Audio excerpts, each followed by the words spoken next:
Larissa Chow ingin istri Alvin Faiz, Henny Rahman minta maaf langsung padanya.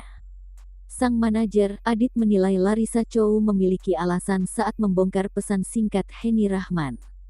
Ia mengungkapkan ibu satu anak ini hanya ingin agar Henny Rahman tidak melakukan hal serupa 2 kali.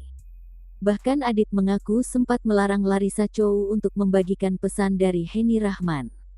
Sang manajer takut apabila hubungan di antara mereka kembali memanas setelah sebelumnya sempat adem ayem.